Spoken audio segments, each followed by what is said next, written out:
அம்பேத்கரை பற்றி இது பண்ணும்போது இந்த தமிழ்நாட்டில் அதுக்கு பேசக்கூடிய மிகவும் தகுதி வாய்ந்த நபர் அப்படின்னோம்னா, தலைவர் அப்படின்னோம்னா திருமாவளவன் அவர்கள் தான். அப்படி இருக்க அவர் அதை புறக்கணிக்கிறாரு அப்படின்னு வரும்போது அதுக்கான காரணம் என்னன்றது இயல்பாகவே தேடக்கூடிய அளவுக்கு போதும் இல்லையா மனசு. இது பேசக்கூடிய விடயங்களை அது திருமாவளவன் அவர்களுக்கு ஏற்புடையதாக இல்லாமல் இருக்கலாம். ஆனால் அவர் பதில் சொல்லிடலாமே, அவரால் பதில் சொல்ல முடியாதானே. விஜயனுடைய அரசியல் 1 வருஷம் 2 வருஷம் அப்படின்னோம்னா திருமாவளவன் வந்து 35 வருஷம். அவரால் பதில் சொல்ல முடியாத விடயமா, பதில் சொல்ல முடியாத நிலைமை தான் இங்கே இருக்கா. சங்கடம் தான் ஏற்படும் அப்படின்னு அவர் சொல்றாரு. ஏன் இந்த சங்கடம் ஏற்படணும் அப்படின்ற ஒரு சொல்லுங்க. எதற்காக இந்த ஒரு நிகழ்ச்சி ஒரு சங்கடத்தை ஏற்படுத்தும்? அவர் அம்பேத்கரை பற்றி பேச போறாரு, ஆழமா பேச போறாரு. வெளியிடப்பட்ட அந்த புத்தகத்தில் அவருடைய கருத்து இருக்குது, அவருடைய நேர்காணல் இருக்கு அப்படின்னு வரும்போது அது எப்படி ஒரு கூட்டணிக்கு சங்கடத்தை ஏற்படுத்தும்? அப்போ அம்பேத்கர் சொன்ன கொள்கைகளுக்கும் இன்னைக்கு அவங்க இருக்க கூட்டணியில் இருக்கக்கூடிய அந்த கட்சியினுடைய ஆட்சிக்கும் ஒரு முரண் இருக்கிறது தானே வந்துட்டு வெளிப்படுத்துது. கூட்டணியுடைய பலம் தான் திமுக நம்பக்கூடிய ஒரு விடயம். அவங்க மக்களை நம்பல, அது வேற. ஆனால் மக்கள் சக்தியை நம்பி தமிழக வெற்றி கழகம் வருது அப்படின்னு வரும்போது இது 2ல் 1 எது அப்படின்னு வரும்போது விடுதலை சிறுத்தைகள் எந்த பக்கம் தெரிவு செய்கிறாங்க அப்படின்றது பொறுத்து தான் அவங்களுடைய தலையெழுத்து நிர்ணயமாகும். அதிகார பகிர்வை பற்றி நீங்கள் ரொம்ப நாளாக பேசிட்டு வரீங்க. 96லேருந்து உண்மைதான், இல்லைன்னு மறுக்கலை. ஆனால் அது ஒரு கொடுக்குறேன்னு சொல்லிட்டு ஒரு கொள்கை பிரகடனத்திலேயே புதுசாக வரக்கூடிய ஒரு கட்சி சொல்லுது அப்படின்னோம்னா அது வரவேற்கத்தக்கதா இல்லை நிராகரிக்கத்தக்கதா? விஜயனுடைய அரசியல் சரியாக போயிட்டு இருக்குது. ஆனால் விஜய் அவங்களுடைய தமிழக வெற்றி கழகத்தினுடைய செயல்பாட்டினுடைய வீச்சு அது இன்னும் தொடங்கவே இல்லை. அந்த கட்சி வந்துட்டு களத்தில் செயல்படணும் இல்லையா, அது தொடங்குச்சா அப்படின்ற ஒரு கேள்விக்குறி இருக்கு. அவன் அங்கதான் செயல்படணும் மக்கள் மத்தியில். வெறும் விஜயனுடைய பேச்சு விஜயை மையப்படுத்தியதா ஒரு அரசியல் இருக்க முடியாது. எல்லாருக்குமான தலைவர் அம்பேத்கர் அப்படின்ற புத்தக வெளியீட்டு விழா ரொம்பவே சிறப்பா முடிஞ்சிருக்கு. ஆனா இந்த விழாவில் நடந்த ஒரு சில விஷயங்கள், அங்க பேசப்பட்ட மேடையில விசிகாவுடைய துணை பொதுச் செயலாளர் ஆதவர்ஜுனா பேசின விஷயங்களா இருக்கட்டும், இல்ல விஜய் அவர்கள் பேசின விஷயங்களா இருக்கட்டும், இது எல்லாமே தொடர்ந்து இப்ப சர்ச்சையாக ஆரம்பிச்சிருக்கு. எப்படி புரிஞ்சுக்கலாம்? பொதுவா இந்த ஒரு விழாவை அரசியல் மேடையா மாத்திட்டாங்களோ அப்படின்ற ஒரு கேள்வியிலிருந்தே தொடங்கலாம்னு நினைக்கிறேன். அரசியல் மேடையா மாறாத ஒரு மேடை இருக்கவே முடியாது. அதுவும் அம்பேத்கரை பற்றிய புத்தகத்தை வெளியிடக்கூடிய ஒரு மேடை வந்துட்டு அரசியல் மேடையாக மாறாது இருக்காது. ஏன்னா இப்போ திரு விஜய் பேசுனது எடுத்துங்க, அம்பேத்கருடைய வாழ்க்கை குறிப்புகள்லேருந்து சில விடயங்களை எடுத்து கூறி அவர் எதிர்பார்த்த அவர் வாழ்ந்த காலகட்டத்தில் இருந்த நிலைமை இப்பொழுதும் தொடருதா இல்லையா அப்படின்னு கேள்வி கேட்ட விடயம் தான் அவர் வேங்கை வயலை பற்றி அவர் சொன்னது. அன்னைக்கு இருந்த மாதிரி தான் இன்றைக்கும் இருக்குது. புறக்கணிக்கப்படுறாங்க, உரிமை மறுக்கப்பட்டவர்களாக இருக்காங்க அப்படின்றது தான். இதுக்கெல்லாம் அடிப்படை காரணம் நம்மளுடைய அரசியல் தான். அம்பேத்கர் அரசியல் சட்டத்தை யாத்தடித்தார். ஆனால் அந்த அரசியல் சட்டம் வந்துட்டு இன்றைக்கி நடைமுறைப்படுத்தக்கூடிய அந்த தேர்தல் அப்படின்ற ஒரு இடமும் நீங்கள் பார்க்கணும். ஜனநாயகம் அப்படின்றதெல்லாம் எப்படி இருக்குது? ஒரு பக்கம் பார்த்தீங்கன்னா குடும்ப அரசியல் இருக்குது, இன்னொரு பக்கம் பார்த்தீங்கன்னா ஊழல் இருக்குது. இதெல்லாம் புறக்கணிச்சுட்டு நம்ம பார்க்க முடியாது அப்படின்றது தான் அவருடைய பேச்சு. எனவே இது வந்துட்டு சர்ச்சை ஆகுது அப்படின்னோம்னா சர்ச்சையை எது வேணாலும் ஆகலாம், அது வேற விடயம். அவங்க பேசுனது வந்துட்டு இன்றைய அரசியலுக்கு தொடர்புடையதா, ரெலவெண்டா அப்படின்னு பார்த்தீங்க அப்படின்னா ரெலவெண்ட். அதான் ரொம்ப ரொம்ப முக்கியம். ஒருத்தர் பேசும்போது இப்போ அம்பேத்கருடைய புத்தகம், அம்பேத்கர் யார்? அரசமைப்பை கொடுத்தவர். இந்தியாவுடைய அரசியல் என்னது? சமூக அரசியல் தான் அது. இந்தியா அது பார்த்தீங்கன்னா சோசியோ பொலிட்டிக்கல் தான் ஸ்டேட் தான் அது. இங்கே தான் வந்துட்டு பார்த்தீங்கன்னா முதல்படியாக சாதியம் இருக்குது, சாதியம் சார்ந்த அடக்குமுறை இருக்குது, உரிமை மறுப்பு இருக்குது, வாய்ப்பு மறுப்பு இருக்குது, எல்லாமே இருக்குது. அந்த நிலையை வந்துட்டு கொஞ்சம் கொஞ்சமாக மாற்றிக்கிட்டு வரோம். ஆனாலும் அந்த நிலை தொடருதே இந்த சமூக நீதி ஆட்சியிலும். சமூக நீதி ஆட்சின்னு சொல்லிக்கிறவங்களுடைய ஆட்சியிலும் இது தொடருது அப்படின்னு ஒரு சுட்டி காட்டுறதுல வந்துட்டு நம்ம மறக்க முடியாது. அப்படி சொல்லாத போயிட்டாருன்னு வச்சுக்கோங்க, இந்த நிகழ்ச்சியை பற்றி நீ பேச நீங்கள் வந்திருக்க மாட்டீங்க. அப்போது ஒரு இடம் வந்துட்டு ரொம்ப முக்கியமானது. அம்பேத்கர் சொன்னதுக்கும் அம்பேத்கரனுடைய புத்தகம் வந்துட்டு பேசக்கூடிய விடயங்களும் தமிழ்நாட்டில் இருக்கக்கூடிய அரசியல் நிலவரம், சமூக அரசியல் நிலவரமும் ஒப்பிடத்தக்க ஒரு விடயமாக தான் இன்னைக்கும் இருக்கு. ஓகே. அண்ட் இன்னொன்று, அப்போ ஆதவர்ஜுனா அவர்கள் பேசும்போது மன்னராட்சின்னு சொன்ன விஷயமா இருக்கட்டும், இல்லை ஒரே ஒரு குடும்பத்தினர் தான், இல்லை ஒரே ஒரு தனிநபரோ யாரோ ஒருத்தர் தான் சினிமா துறையே ஆளுகிறாரு அப்படின்ட்டு நேரடியாகவே திமுகவை தாக்குகிறது அப்படிங்கிறது விசிகாவுக்கு இது பின்னடைவா போகாதா? உண்மையா இல்லையா? அதுதானே யோசிப்பாங்க மக்கள். விசிக மக்களை சார்ந்திருக்கக்கூடிய ஒரு மாபெரும் அரசியல் இயக்கம், கட்சி. இப்போ ஆதவ அர்ஜுனா இருக்கட்டும், யாரா வேணாலும் இருக்கட்டும், அப்படி சொல்றது சரியா, உண்மையா அப்படின்றதானே பார்ப்பாங்க. யாராவது மறுத்திருக்காங்களா இது வரைக்கும்? ஒரு ஆட்சி இல்ல அதிகாரத்துல இது இருக்கிறவங்க இது ஒரு துறையே விவாதத்துக்கு உட்படவே இல்ல. கட்டுப்படுத்துறது இல்ல. ஒரு ஆட்சி அதிகாரத்துல இல்ல அவர் பேசுனத நீங்க கேள்வி கேட்டீங்க, நான் அதுக்கு பதில் சொல்றேன். ஒரு ஆட்சி அதிகாரத்துல இருக்கிறவங்க ஒரு துறையினுடைய சுதந்திர செயல்பாட்டையும், வர்த்தகத்தையும் கட்டுப்படுத்துறாங்க அப்படின்றது, ஒரு சமூகம் அறிந்து கொள்ள வேண்டிய விடயமா இல்லையா? அது சொல்லக்கூடாதா இல்லையா? அதுதான் முக்கியம். அத ஒரு பொது வாய்ப்ப பயன்படுத்திட்டு ஒருத்தர் சொல்லும்போது, அத நம்ம தவறுன்னு சொல்ல முடியாது. அதான் நான் சொல்ல வரேன். இப்ப இது அரசர் காலமா இது? சுதந்திரத்தின் மூலமா நமக்கு கிடைச்ச உரிமை வாக்குரிமை. வாக்குரிமையின் மூலமா ஒரு ஜனநாயக அரசியல் கிடைக்குது. ஆனா, இந்த ஜனநாயக அரசியல்ல வந்துட்டு பார்த்தீங்கன்னா, ஒரு குடும்ப அரசியல் வந்துட்டு திளைக்குது அப்படின்னும்போது, இது வந்துட்டு இதுல மன்னராட்சி அப்படின்ற ஒரு கேள்விய அவர் எழுப்புறாருன்னா, அது தொடர்புடையது தான். It is relevant. அத நம்ம வந்துட்டு மறுக்க முடியாது. அப்படிதான் நடக்குது இங்க. ஒரு குடும்பத்துக்கிட்ட எல்லா அதிகாரமும் போச்சுன்னு வச்சுக்கங்க. அங்க அவருடைய மந்திரி அங்க இருப்பாரு. இங்க பார்த்தீங்கன்னா, அவங்களுடைய மந்திரி, இவங்களுடைய ஆட்சி தான் இருக்கு அப்படின்னோம்னா, ஒட்டுமொத்தமா வாக்களிச்சு ஒரு அதிகாரத்த ஒரு குடும்பத்துக்கிட்டயா நம்ம குடுக்குறோம்? அப்படி எடுத்துக்கலாமா? ஏன்னா அந்த குடும்பத்த கன்வின்ஸ் பண்ணா எல்லாத்தையுமே கன்வின்ஸ் பண்ணி இங்க சந்திரலாம் அப்படின்னு வரும்போது, அந்த குடும்பத்தினுடைய ராஜ்யம் அது ஆயிடலையா அது? அப்ப அத ஏற்றுக்கொள்ள முடியக்கூடிய ஒரு விடயமா ஜனநாயகத்துல? இன்னொன்னு 40 ஆண்டு காலம் அனுபவம் இருக்கக்கூடிய, களத்துல மக்களுக்காக இத்தனை ஆண்டு காலமா போராடிட்டு இருக்கக்கூடிய ஒரு தலைவரா திருமாவளவன் அவர்கள் இன்னைக்கு இருக்காரு. ஆனா இந்த விழாவுக்கு அவரு போகலன்னு சொன்னதுல இருந்தே அவருக்கு ஒரு அழுத்தம் இருக்கு. அவர் விஜய் அவர்களுக்கு எதிர்த்து மாநாடு தொடர்பாக ஒரு அறிக்கை விடும்போதும், திமுகவின் அழுத்தத்தினால வந்த அறிக்கை இது அப்டின்ட்டு, திமுக அழுத்தம், அழுத்தம், அழுத்தம்னு சொல்லி, சொல்லி இன்னைக்கு விஜய் அவர்கள் அத மேடையில பேசுற வரைக்கும் வந்துட்டாரு. உங்களுக்கு ஒரு அழுத்தம் இருக்கு. அம்பேத்கருடைய நிகழ்வுக்கு வரக்கூடாது அப்படின்னு முடிவெடுக்கிற அளவுக்கு ஒரு அழுத்தம் இருக்கா? அப்டின்ட்டு. உண்மையாவே அந்த அழுத்தம் இருக்கா? அழுத்தம் கொடுக்கிற அளவுக்கு நாங்க பலகீனமான கட்சியும், நான் பலகீனமானவரும் கிடையாது அப்டின்ட்டு திருமாவளவன் அவர்கள் சொல்றாரு. நம்ம எப்படி இல்ல புரிஞ்சுக்கலாம்? உண்ம. அவரே தானே சொன்னாரு. நான் இந்த நிகழ்ச்சியில கலந்து கொள்வதன் மூலமா, அந்த கூட்டணிக்கு வந்துட்டு ஒரு நெருக்கடி, சர்ச்சை, சங்கடங்கள் ஏற்படும்னு அவர் தானே சொன்னாரு. அப்ப எங்க இருந்து அழுத்தம் வருது? நிகழ்ச்சி ஏற்பாட்டாளர்களா? இல்ல விஜய் கலந்துக்கிறதா? விஜய்னால எங்களுக்கு எந்த சங்கடமும் இல்ல அப்படின்னு அவர் சொல்லிட்டாரு. அப்ப யாரால ஏற்படுது? அப்ப கூட்டணிக்கு இந்த கூட்டத்துல கலந்து கொள்வதன் மூலமா, அந்த நிகழ்ச்சியில கலந்து கொள்வதன் மூலமா கூட்டணிக்கு ஒரு நெருக்கடி ஏற்படும்னு சொன்னதே அது திருமா தானே. அப்ப ஏன் அப்படின்ற அந்த கேள்விய எழுப்பலாம் இல்லையா நம்ப? எதனால அப்படி அப்படி ஏற்படுது? இப்ப அம்பேத்கர பத்தி இது பண்ணும்போது, இந்த தமிழ்நாட்டுல அதுக்கு பேசக்கூடிய மிகவும் தகுதி வாய்ந்த நபர் அப்படின்னோம்னா, தலைவர் அப்படின்னோம்னா, திருமாவளவன் அவர்கள் தான். அப்படி இருக்க அவர் அத புறக்கணிக்கிறாரு அப்படின்னு வரும்போது, அதுக்கான காரணம் என்னன்றது இயல்பாவே தேடக்கூடிய அளவுக்கு போகுது இல்லையா மனசு? அப்ப அத பத்தி அது ஒரு சர்ச்சையாவறத வந்துட்டு நம்ம தவிர்க்க முடியாது. அதான் நடந்துச்சு. ஓகே. அப்ப இந்த டேர்ம் எப்படி சார் புரிஞ்சுக்கலாம்? அழுத்தம் குடுக்குற அளவுக்கு நாங்க பலகீனமான கட்சியோ, இல்ல நான் பலகீனமானவனோ கிடையாது அப்படிங்கிறது. அப்ப அவர் கலந்துட்டு இருந்திருக்கலாம். ஒரு அழுத்தம் அவர மாத்த போறதில்ல. இல்ல ஒரு நிகழ்ச்சியினுடைய போக்க அவர மாத்த போறதில்ல. இப்ப நேத்து விஜய் பேசக்கூடிய விடயங்கள, அது திருமாவளவன் அவர்களுக்கு ஏற்புடையதா இல்லாம இருக்கலாம். ஆனா அவரு பதில் சொல்லிடலாமே! அவரால பதில் சொல்ல முடியாதா என்ன? விஜயனுடைய அரசியல் 1 வருஷம், 2 வருஷம் அப்படின்னோம்னா, திருமாவளவன் வந்து 35 வருஷம். அவரால பதில் சொல்ல முடியாத விடயமா? பதில் சொல்ல முடியாத நிலைமை தான் இங்க இருக்கா? அப்ப அவ்வளவு பெரிய கேள்வி எழுது இல்லையா? எனவே அவர் அதை தவிர்க்கிறார். அவர் தவிர்த்தார், கூட்டணிக்காகவே தவிர்த்தார் என்பதை நான் உறுதியாக நம்புகிறேன். ஓகே. அப்ப கூட்டணிக்காக அவர் தவிர்க்கிறாரு. கூட்டணி அழுத்தத்தினால தான் அவர் சமீப காலமா ஒரு சில விடயங்கள செய்றாரு அப்படின்ற பட்சத்துல, அப்ப அவரு சுயமா யோசிக்கலையோ, கூட்டணி அழுத்தம் தான் இப்படிலாம் அவர செய்ய வைக்குதோன்ட்டு ஒரு ஒரு ஆளுமைய இல்ல நம்ம சிறுமைப்படுத்துற திருமாவளவன் இல்ல, மாதிரி இல்ல, இல்லையா? இல்ல. திருமாவளவன் பொறுத்தவரைக்கும் என்ன அப்படின்னா, இந்தியா கூட்டணி வந்துட்டு நிலைச்சு நிக்கணும் அப்படின்னு அவர் விரும்புறாரு. இத நான் பல இடங்கள்ல நான் பேசியிருக்கேன். அது காரணம் என்னன்னா, ஒரு பாசிச சக்திக்கு எதிரா இந்திய அரசியல்ல வந்துட்டு ஒரு அரசியல் ஒருங்கிணைவு ஏற்படணும் அப்படின்றதுக்காக முதல்ல பாடுபட்டு ஆரம்பிச்சவர் அவர் தான்.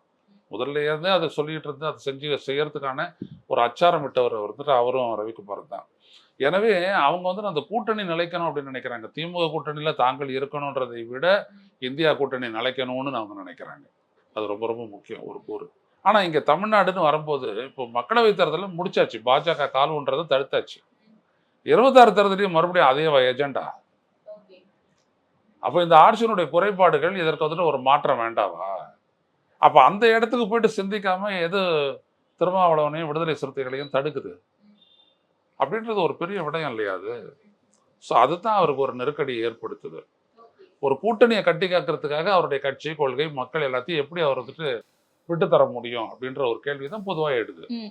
ஆனா நேற்றைக்கு இந்த நிகழ்வுக்கு முன்னாடி அவர் ஒரு அறிக்கை விட்டாரு. யாதும் உணர்ந்தே தவிர்த்தோம் அப்படின்னு சொல்லிட்டு அந்த தலைப்புல. இப்ப எல்லாமே தெரிஞ்சு தான் நாங்க தவிர்த்தோம் அப்படின்னா, எத மீன் பண்றாரு அவரு? அவருடைய கூட்டணிக்கு சங்கடம் ஏற்படும் அப்படின்றது தான் அவர் சொல்றாரு. மீண்டும் மீண்டும் அவர் சொல்றாரு. அந்த சங்கடம் தான் ஏற்படும் அப்படின்னு அவர் சொல்றாரு. ஏன் அந்த சங்கடம் ஏற்படணும் அப்படின்னு அவர் சொல்லுங்க. எதற்காக இந்த ஒரு நிகழ்ச்சி ஒரு சங்கடத்தை ஏற்படுத்தணும்? அவர் அம்பேத்கரை பத்தி பேச போறாரு, ஆழமா பேச போறாரு. வெளியிடப்பட்ட அந்த புத்தகத்துல அவருடைய கருத்து இருக்குது, அவருடைய நேர்காணல் இருக்கு அப்படின்னு வரப்போகுது. அது எப்படி ஒரு கூட்டணிக்கு சங்கடத்தை ஏற்படுத்தும்? அப்போ அம்பேத்கர் சொன்ன கொள்கைகளுக்கும் இன்னைக்கு அவங்க இருக்க கூட்டணியில இருக்கக்கூடிய அந்த கட்சியினுடைய ஆட்சிக்கும் ஒரு முரண் இருக்கிறது தானே வந்துட்டு வெளிப்படுத்துது. அது கட்டாயம் பேசுவாங்க, வந்தவங்க பேசுவாங்க, விஜய் பேசுவாரு. பேசும்போது அது பதிலளிக்க முடியாதனால தனக்கு ஏற்படும் அவர் நினைச்சாரா அப்படின்ற கேள்விக்கு மறுபடியும் அவர் தான் பதில் சொல்லணும். நான் தவிர்த்தேன் அப்படின்றாரு. சர்ச்சையை தவிர்க்கலாம். ஆனா சர்ச்சை எதனால ஏற்படுது அப்படின்ற அந்த உண்மைகளை எப்படி அவர் தவிர்க்க முடியும், தகர்க்க முடியும்? அது சொல்லுங்க. வேங்கை வயல்ல வந்துட்டு எந்த விதமான முன்னேற்றமும் அந்த இன்வெஸ்டிகேஷன்ல ஏற்படலை அப்படின்றத பின்னடைவா எடுத்துக்கிறாரா, முன்னேற்றமா எடுத்துக்கிறாரா? சொல்லுங்க. இவ்வளவு பேர் மக்கள் மிதக்கிறாங்களே இந்த தண்ணியில, இந்த ஆட்சியினுடைய ஃபெயிலியரா அவர் பார்க்கறாரா, இல்ல இந்த ஆட்சி ரொம்ப சக்சஸ்ஃபுல்லா நடக்குதுன்னு நினைக்கிறாரா? சாம்சன் விவகாரத்துல வந்துட்டு அரசு ஒரு நிலைப்பாட்டுக்கு நின்றுச்சு, இவங்க தொழிலாளர்களோட நின்னாங்களே, இது முரணா பார்க்கறாரா, சாதகமா பார்க்கறாரா? அப்போ எவ்வளவு விஷயத்தையும் அவர் தவிர்க்கிறாரு அப்படின்னோம்னா அதுக்காக மக்களுமா தவிர்ப்பாங்க? தவிர்க்க முடியாதுல்ல. ஸோ அப்போ அது அவருக்கான ஒரு அரசியலை அவர் விட்டு தராருன்னு அர்த்தம். ஒரு கூட்டணிக்காக அவர் அவருடைய அரசியலை விட்டு தராரு. அவ்வளவுதான். ஆனா அப்ப அந்த இடத்துல இது திருமாவளவன் அவர்களுடைய செல்ஃப் ரெஸ்பெக்ட் டச் பண்ணி செல்ஃப் பார்க்கணும். ரெஸ்பெக்ட் அப்படின்றதுலாம் இல்லைங்க. அவருக்கெல்லாம் அதெல்லாம் பிரச்சனையே கிடையாது. திருமாவளவன் மேல இருக்கக்கூடிய அந்த கிரெடிபிலிட்டி இருக்கு இல்லையா, அதாவது இந்த சமூகத்தினுடைய ஒடுக்கப்பட்ட மக்களுக்காக போராடக்கூடிய ஒரு பெரும் தலைவர் அப்படின்ற அந்த நம்பிக்கை, அந்த இடம் வந்துட்டு எதனாலையும் பாதிக்காது. ஆனா அவருடைய அரசியலை இது பாதிக்கும். விடுதலை சிறுத்தைகளினுடைய வெற்றி வாய்ப்பை 66 தேர்தலில் இந்த கூட்டணியில் அவர் தொடர்ந்தாருன்னா அது பாதிக்கும். நான் ஆதவ அர்ஜுனாக்காக நான் சொல்ல வரல. பொதுவாக இவ்வளவுதானே. திமுகவினுடைய கூட்டணியுடைய பலம் தான் திமுக நம்பக்கூடிய ஒரு விடயம். அவங்க மக்களை நம்பல, அது வேற. ஆனா மக்கள் சக்தியை நம்பி தமிழக வெற்றி கழகம் வருது அப்படின்னு வரும்போது இது ரெண்டுல ஒண்ணு எது அப்படின்னு வரும்போது விடுதலை சிறுத்தைகள் எந்த பக்கம் தெரிவு செய்யறாங்க அப்படின்றது பொறுத்து தான் அவங்களுடைய தலையெழுத்து நிர்ணயமாகும் 66 தேர்தலில். இப்ப நேற்றைக்கு இந்த விஷயம் நடந்துட்டு இருக்கும் போதே டிபேட்ஸ் போயிட்டு இருக்கு. நேர்பட பேசிய டிபேட்ல இவர் ஆலுர் ஷா நவாஸ் அவர்கள் பேசுறாரு. என்னன்னா, இன்னைக்கு இவ்வளோ நாளா எங்களை சொல்லிட்டு இருந்தாங்க திமுகவுக்கு சப்போர்ட் பண்றோம், நாங்க திமுகவுக்காரர்களாகவே மாறிட்டோம் அப்படின்னு சொல்லிட்டு இருக்கக்கூடிய விசிகால இருக்கக்கூடிய எம்எல்ஏக்கள் எம்பிக்கள். ஆனா இவ்வளவு நாள் பேசிட்டு இருந்தாங்க, நாங்க அட்ஜஸ்ட் பண்ணிக்கிட்டோம். இன்னைக்கு எங்க தலைவரே வந்து திமுகவின் அழுத்தத்தினாலதான் இன்னைக்கு போகல அப்படின்னு சொல்றது, அவருக்கு சுயமா சிந்திக்க முடியல அப்படின்ற ஒரு விஷயத்த தான் இன்டைரக்டா சொல்றாரு அப்படின்றது. அது அப்படிதான் புரிஞ்சுக்கணுமா நம்ம? அப்ப இல்லைங்க, நான் என்ன கேட்கிறேன் அப்படின்னோம்னா, இந்த நிகழ்ச்சியில கலந்துகிட்டாருன்னு வச்சுக்கோங்க திருமாவளவன், விஜய் எழுப்பின கேள்விக்கெல்லாம் பதில் சொல்லிடுறாரு. பதில் சொல்ல முடியாது அவரால். என்னோட கேள்வியோட தான். அப்புறம் என்ன சர்ச்சையாக போகுது? நீங்க அம்பேத்கரை பத்தி பேச போறீங்க, நீங்க விஜய் எழுப்புற கேள்விக்கெல்லாம் பதிலே சொல்லாத போனாலும் கூட, ஏன்னா அதை ஆட்சியை நோக்கி வைக்கிற கேள்வி. திரும்ப ஒன்றும் அந்த ஆட்சியில் ஒன்றும் அங்க வகிக்கலையே. திரும்ப அந்த ஆட்சியை காப்பாத்துறதுக்கு வந்துட்டு அங்க வைக்கிறாரா? இல்லைல்ல. அவர் அம்பேத்கரை பத்தி முழுமையா பேசிட்டு போனாலும் கூட ஒன்றும் தவறு இல்லையே. அவர் தவிர்க்கிறாரு அப்படின்ற போது அது அவருடைய பலத்தை வெளிப்படுத்துகிறதா, இல்லை கூட்டணிக்காக இவருடைய கட்சியை வந்துட்டு கட்சியினுடைய நலனை இவர் வந்துட்டு விட்டு தராரு அப்படின்னு நினைக்க தோன்றுதா? சொல்லுங்க பார்ப்போம். நான் திருமாவளவன் மீது ரொம்ப நம்பிக்கையும் மரியாதையும் உள்ளவன், புரியுதுங்களா? ஏன்னா அவர் இந்த சமூகத்திற்கு வந்துட்டு ரொம்ப ஒரு அச்சாணியா இருந்து பல விடயங்களை சாதிச்சவர். அவருடைய 35 ஆண்டு அரசியல் சாதாரணமான அரசியல் இல்லை. அப்படிப்பட்டவர் ஏன் எடுத்துக்கிட்டு போயிட்டு ஒரு கூட்டணிக்காக விட்டு தரணும்ன்ற அம்பேத்கரை கூட, நேத்து அவர் இருக்க வேண்டிய இடம் தானே அது. விஜய்னால ஒரு பாப்புலரைஸ் ஆகலாம் அந்த புத்தகம். ஆனா வெளியிடக்கூடிய அதை பெறக்கூடிய தகுதியை வெளியிடக்கூடிய தகுதி, பெறக்கூடிய தகுதி, அதை பற்றி ஆழ்ந்து பேசக்கூடிய மிகப்பெரிய இடத்துல வந்துட்டு திருமாவளவன் இருக்காரு. அவரையும் அதை விட்டு தரணும். அதை அப்ப எது அவர் அழுத்தது அப்படின்ற கேள்வி வந்துட்டு மக்கள் மனதில் எழுமா இல்லையா? அதுதான் விஜய் வெளிப்படுத்தினாரு.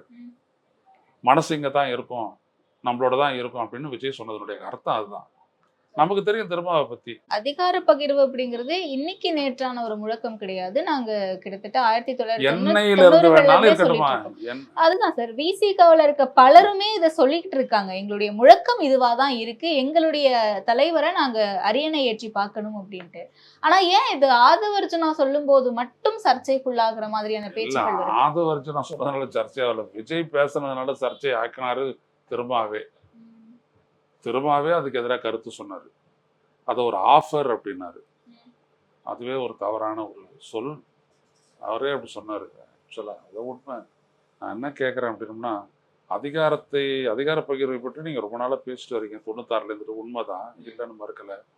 ஆனால் அது ஒரு கொடுக்குறேன்னு சொல்லிட்டு ஒரு கொள்கை பிரகடனத்திலேயே புதுசாக வரக்கூடிய ஒரு கட்சி சொல்லுது அப்படின்னம்னா, அது வரவேற்கத்தக்கதா இல்லை நிராகரிக்கத்தக்கதா? அதுதான் ஆரம்பத்துலேருந்து நான் கேட்டுக்கிட்டு இருக்கேன் அவர்கிட்ட.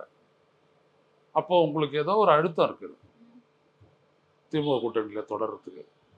எனவே அந்த அழுத்தம் வந்துட்டு உங்களை கொள்கை பாதையிலிருந்து வந்துட்டு பிறழச் செய்யுது. அதுதான் இங்கே வந்துட்டு ஒரு மற்றபடி வேற ஒன்றும் இல்லை. அந்த கூட்டமோ ஏற்பாட்டாளர்களோ விஜயோ எதுவுமே கிடையாது. இவங்களுக்காக எல்லாத்தையும் காம்ப்ரமைஸ் பண்றீங்க, அவ்வளவுதான். ஓகே, அப்ப இந்த காம்ப்ரமைஸ் எல்லாமே வந்து விசிகாவுக்கு அடுத்த வளர்ச்சிக்கு கொண்டு போகிறதுக்கான வாய்ப்பு பின்னடைவு ஏற்படுத்தும். எந்த வகையில பின்னடைவு இருக்கும்? அது ஓட் பேங்கா குறையுமா இல்ல எப்படி? ஓட்டு பேங்கா குறையும். இப்போ இதுல இருக்கக்கூடிய நியாயத்தை உணராத ஒண்ணு சிறுத்தைகள் இருக்க மாட்டாங்க. போன தடவையே ஒரு இடம் கூடுதலா கொடுக்கல அப்படின்றதுக்காக வந்துட்டு விடுதலை சிறுத்தைகள் மத்தியில பெரிய கொதிப்பு ஏற்பட்டுச்சு. அப்போ அவர் சொன்னது பொது தொகுதி கேட்டு கொடுக்கல. ஆமா, கொடுக்கலன்னும் போது அப்போ அவர் சொன்னது என்னன்னா, திரும்ப வந்துட்டு நம்ம மதவாதம் காலுன்றதுக்கு அனுமதிக்க கூடாது, அதான் நம்மளுடைய முதல் இலக்கு. எனவே திமுக கூட்டணியில நம்ம தொடர்றோம் அப்படின்னு உடனே அது எல்லாரும் ஏத்துக்கிட்டாங்க. ஆனா அப்படியே சொல்லிக்கிட்டு அப்படியே தொடருவாங்களா? அதுதான். அப்போ அது பின்னடைவு தானே. உங்க கட்சிக்காரனாலே ஏத்துக்க முடியலன்னா உங்களுக்கான வாக்களிக்கக்கூடியவர்கள் அவர்கள் மட்டும் ஏத்துக்குவாங்களா? ஆனா இப்போ தமிழக வெற்றி கழகத்தை பொறுத்த வரைக்கும் அவங்க மாநாட்டுல ஏற்கனவே 5 கொள்கை தலைவர்கள்னு சொல்லி வச்சதுலயே சாதிய குறியீடுகளின் அடிப்படையில தான் இந்த தலைவர்கள் அவர் பிரகடனப்படுத்துறாரு அப்படின்ற ஒரு தோற்றம் இருக்கிறதா சொன்னாங்க. அண்ட் இந்த முறையும் தலித் வாக்குகளை கவர்றதுக்கான ஒரு முயற்சியில விஜய் அவர்கள் தொடர்ந்து ஈடுபடுறாரா அப்படின்ற ஒரு கேள்வியும் வச்சுக்கிட்டே இருக்காங்களே. அம்பேத்கர் வந்துட்டு தலித் வாக்குகளுக்கான ஒரு ஐக்கனா? இந்த வாதம் வைக்கப்பட்டுட்டே இருக்குல்ல சார்? வாதத்தை யார் வேணாலும் வைக்கலாங்க. நான் கேட்குற கேள்வி இதுதான், அம்பேத்கர் அப்படிப்பட்டவரா? அப்புறம் இந்த நாட்டில் இதர பிற்படுத்தப்பட்ட சமூகங்களுக்கான சமூக உரிமை, சமூக சமத்துவம், அதிகாரத்தில் பங்கு அப்படின்றதுக்காக ஒரு தனித்த பேக்வர்ட் கிளாஸஸ் கமிஷன் வைக்கணும்னு சொன்ன தலைவர் அம்பேத்கர். புரியுதுங்களா?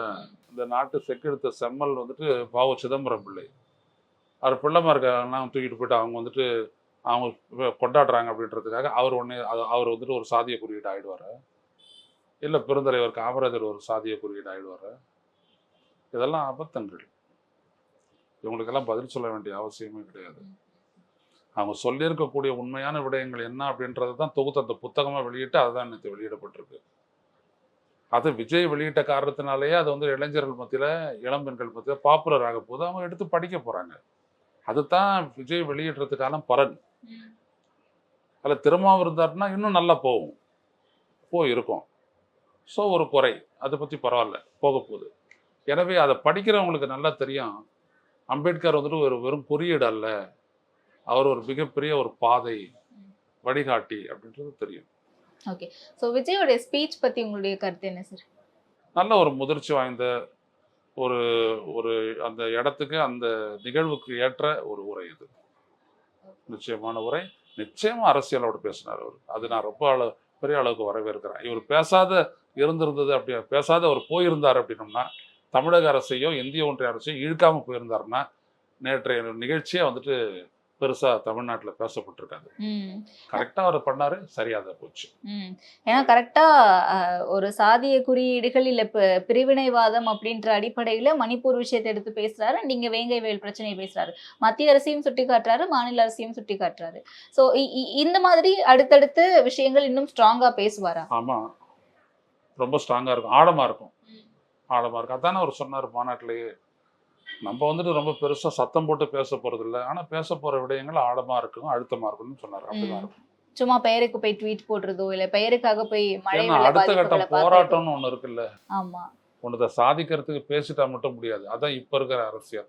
இதை தாண்டி போராட்டம் இருக்குது. மக்கள் சக்தியை திரட்டி தான் போராடணும். இதெல்லாம் விஜய்க்கு தெரியாத ஒரு விடயம்லாம் ஒன்றும் கிடையாது. நிச்சயமா எல்லாம் செய்யும். ஓகே. அவ்வளோ பெரிய தொண்டர்கள் படத்தை வச்சுக்கிட்டு சும்மா ஒப்புக்கணாச்சும் அறிக்கை கொடுக்குற அரசியல் அவருக்கு அதான் பிடிக்கல அப்படிங்கிறாரு. Right, okay, very good. அதிமேதிகளாகவும் தற்குறிகளாகவும் சிலர் பேசுகின்றனர் அப்படின்னு சொல்லிட்டு 200 ஒரு மாப்போட 200 வாங்குவோம் அப்படின்னு சொல்றவங்களுக்கு என்னுடைய எச்சரிக்கை அப்படின்னு விஜய் அவர்கள் சொன்னதுக்கு அதிமேதிகளாகவும் தற்குறிகளாகவும் சிலர் பேசுகின்றனர் அப்படின்ட்டு எப்படி புரிஞ்சுக்கலாம் அதை? யார் தற்கொலைன்றதை மக்கள் தீர்மானிப்பாங்க. இப்படிதான் எம்ஜிஆரை பத்தியா நீங்க சொன்னீங்க. எம்ஜிஆர் கூட இருக்கிற வரைக்கும் வந்துட்டு பெருசா பயன்படுத்திக்கிட்டீங்க. வெளியில போனோம்னா மலையாளி என்னடிங்க என்னன்னோ சொன்னீங்க. அப்புறம் திண்டுக்கல்ல விழுந்த அடி, அதுக்கப்புறம் 76ல் ஆட்சி இழந்தீங்க. அப்புறம் இந்த மாதிரி தான் போகும். எனவே வாயை வச்சுட்டு சும்மா இருக்கிறது அவங்களுக்கு நல்லது. விஜய் அவர்களுடைய அரசியல் வருகை நம்ம இன்னைக்கு வரைக்கும் தொடர்ந்து பல விஷயங்களை பேசிட்டே இருக்கோம்ல. உங்களுடைய பார்வை என்னவா இருக்கு சார்? விஜய் அவர்கள் எப்படி இருப்பாருன்னு நினைச்சீங்க, இப்ப எப்படி இருக்காரு? அண்ட் அது இப்ப இருக்கக்கூடிய ஆளும் கட்சியா இருக்கட்டும், இல்ல அதிமுக, விசிகான்ட்டு இவங்க எல்லாருமே போட்ட எடை அப்படிங்கிறது சரியா போய்கிட்டு இருக்கா? விஜயனுடைய அரசியல் சரியா போயிட்டு இருக்குது. ஆனா விஜய் அவங்களுடைய தமிழக வெற்றி கழகத்தினுடைய செயல்பாட்டினுடைய வீச்சு அது இன்னும் தொடங்கவே இல்லை. அந்த கட்சி வந்துட்டு களத்துல செயல்படணும் இல்லையா, அது தொடங்குச்சா அப்படின்ற ஒரு கேள்விக்குறி இருக்கு. அவனா அங்கதான் செயல்படணும் மக்கள் மத்தியில. வெறும் விஜயனுடைய பேச்சு, விஜயை மையப்படுத்தியதா ஒரு அரசியல் இருக்க முடியாது. அது தமிழக வெற்றி கழகத்தினுடைய செயல்பாட்டில தான் விஜயனுடைய அரசியலும் ஒரு அங்கமா இருக்கணும். ஸோ விஜய் வர்றதை வச்சு தான் வெறும் அரசியல் அப்படின்னோம்னா அப்புறம் அவ்வளோ பெரிய கட்சி, அவ்வளோ பெரிய அமைப்பு, அவ்வளோ தொண்டர்கள் போனால் இல்லை எதுக்கு? அப்போ தான் அது செயல்படணும். அந்த இடம் செயல்படும் போது தான் அது மக்கள் மத்தியில் பரவலாக ஒரு நம்பகத்தன்மையை பெறும். வெறும் விஜயனுடைய பேச்சு அதை வச்சு தாவாக்கா அப்படின்னு நினைச்சாங்க அப்படின்னா அது ஒர்க் அவுட் ஆகாது. ஓகே. ஆனா இன்னைக்கு வரைக்குமே ஒரு முதிர்ச்சி இல்ல அவர்கிட்ட. அரசியல் தெரியுமா இவருக்கு அப்படின்ற ஒரு வாதம் ஆதவர்ஜுனா அவர்கள் கூட மேடையில சொன்னார். விஜய்க்கு அரசியல் தெரியுமா அப்படின்னு கேட்டாங்க எல்லாருமே. ஆனா அம்பேத்கரை ஒரு கொள்கை தலைவரா எடுத்துக்கிட்டாரு அப்படின்ட்டு. அதை வச்சே அவருடைய அரசியல் புரிதலை புரிஞ்சுக்க முடியுது அப்படின்ட்டு. இப்ப அரசியல் தெரியல அப்படிங்கிறது இன்னுமே தொடர்ந்துகிட்டே இருக்கும் விஜயை நோக்கி. எவ்வளவு பேருக்கு இங்க இருக்கக்கூடிய அரசியல் கார்பரேட்டால கண்ட்ரோல் பண்ணப்படுதுன்னு தெரியும். பேச சொல்லுங்க, நானும் பேசுறேன். உங்களால ஒரு மீனவர் பிரச்சனைக்கு தீர்வு காண முடிஞ்சுதா? அந்த மீனவர் பிரச்சனைக்கு தீர்வு காண எவ்வளவு பெரிய அழுத்தம் எல்லாம் நாங்க கொடுத்துருக்கிறோன்றது தெரியுமா? அதை இவ்வளவு பெரிய திமுகவால ஏன் பேச முடியலன்றது தெரியுமா? திமுகவால ஏன் ஒரு கூட்டாட்சியை சாதிக்க முடியல? இத்தனை முறை ஆட்சி அதிகாரத்துல இருந்தீங்களே. 1999 இருந்துட்டு அப்படியே தொடர்ந்து 2014 வரைக்கும் இருந்தீங்களே, என்ன சாதிச்சீங்க? அரசமைப்பு ரீதியா தமிழ்நாட்டிற்கான அதிகாரம், மாநிலங்களுக்கான அதிகாரன்ற இடத்துல என்ன சாதிச்சீங்க? அரசியல் தெரியும்ன்றீங்களே, என்ன சாதிச்சீங்க?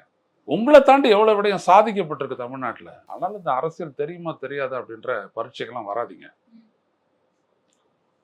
கட்சியில இருக்கிறவங்களுடைய அரசியலை விட தமிழ்நாட்டுல பொதுநிலையில அரசியல் பண்றவங்களுடைய அரசியல் பலம் மிக அதிகம். அப்படிப்பட்டவங்க நிறைய விஜய் கூடவே நிற்கிறாங்க. அதான் விஜயனுடைய பலம். அதனால விஜயனுடைய அரசியல் எப்படி போகும்னா இப்படிதான் போகும். அம்பேத்கரை சார்ந்து போகும், அண்ணாவை சார்ந்து போகும், பெரியாரை சார்ந்து போகும், பெருந்தலைவர் காமராஜரை சார்ந்து போகும், வீரமங்கை வேலு நாச்சியாரையும் அஞ்சலை அம்மாள், இப்படிப்பட்ட அடிப்படையில் தான் அது போகும், நகரும். அவரு நாளுக்கு நாள் வளர்ந்துக்கிட்டே தான் போவார். எல்லாமே 20 வயசு குழந்தைய பிறக்கிறது இல்லை. எல்லாமே பிறந்துட்டோன்னு வேகமாக வளரும். ஆனால் வளர்ச்சி வராதவர்கள் வளர்ச்சியை பற்றி நீங்கள் பேசிட்டு இருக்கிறீங்க. அதான் உங்களுக்கான ஆபத்து. நான் மட்டும் சொல்கிறேன். ஓகே. ஸோ இப்போவே திமுகவில் துணை முதல்வராக ஆயிட்டாரு உதயநிதி ஸ்டாலின் அவர்கள். அடுத்து அவர் அடுத்த தேர்தலில் மேபி முதலமைச்சராக வர்றதுக்கான வாய்ப்புகளும் இருக்கு அப்படின்ற பேச்சுக்களும் போயிட்டு இருக்குல்ல. அப்போ ஆரம்பத்துல இருந்தே விஜய் அவர்கள் அரசியலுக்கு வராருன்னு சொன்னதுல இருந்து உதய் வெர்சஸ் விஜய் அப்படின்ற ஒரு டாக் இருந்துட்டே இருக்கு. அப்ப அதை தொடர்றதுக்கான வாய்ப்புகள் இருக்கா? அப்படிலாம் ஒண்ணுமே இல்லைங்க.